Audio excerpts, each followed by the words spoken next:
I'm Lucy Beck and I'm the MD of A2Z Cloud. We are a UK service provider that helps companies deploy technologies that enable a work from anywhere and manage from everywhere culture. The spark that ignited the challenge for me to set up my own business was back in 2008 when I discovered I was being paid 33% less than my male colleagues doing exactly the same job. I was totally shocked. It was the 21st century after all. Surely these things didn't happen anymore. Hopefully many of the challenges I faced in the 80s and 90s as a woman in the tech industry are not so common anymore. At times in the 90s, I was frequently the only woman in the room. I'm sure many of the challenges faced by young women in the IT industry are not so prevalent today.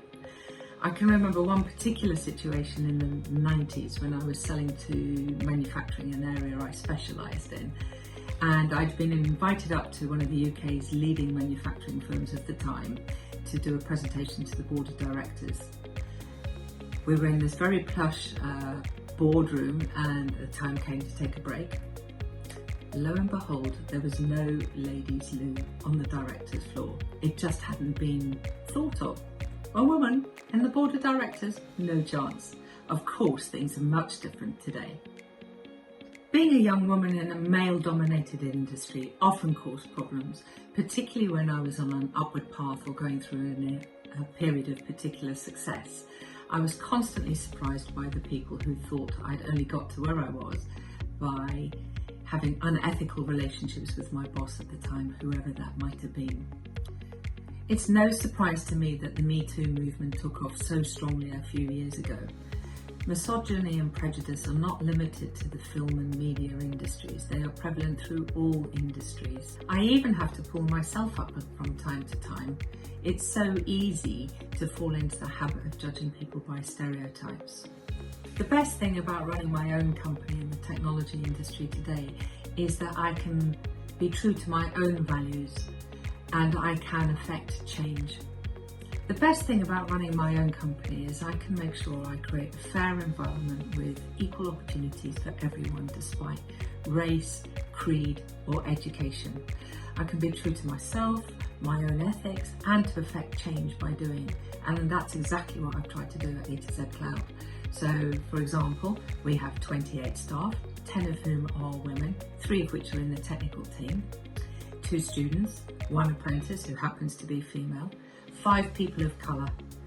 So with Russians, Bulgarians, Nigerians, Indian, Dutch and South African on the team and 16 people under 30, I hope I've covered all bases.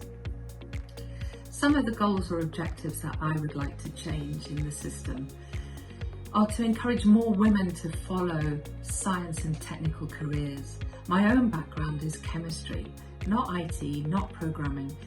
It didn't stop me from having a career in the early days with IBM and then later on starting my own IT company. I find the women coming into the tech industry are largely following HR, marketing and sales roles. For instance, at A2Z Cloud, we never get applications for women in the programming or development roles, and that really saddens me. When I go to India, when I visit Zoho headquarters, for example, I see so many women in all of the team. I wish we could achieve the same in the UK, and I don't know how to achieve that. I can't employ women into technical roles if they don't apply for those jobs. So I hope that soon I will have enough time to go around the universities and around the schools and encourage more girls to go into science and technical careers. I think it's so important.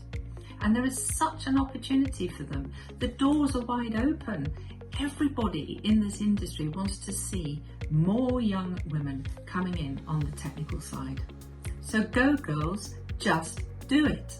It saddens me when you look back to the days of amazing women like Dame Stephanie Shirley, aka Steve Shirley, an absolute hero of mine since the 80s and 90s. Back then she started Freelancers International as a group of women working from home because she saw IT as an opportunity for women with young children to be able to work from home and keep up with their careers. What happened? Why don't we see more of that now in the IT industry? Why are women choosing not to go into the technical side. The advice that I would give to women and young girls looking to get into the IT industry now, just do it. There is nothing holding you back. Don't be afraid of asking for what you want and just go for it. The opportunity is there. The world is your oyster. Grab it with both hands.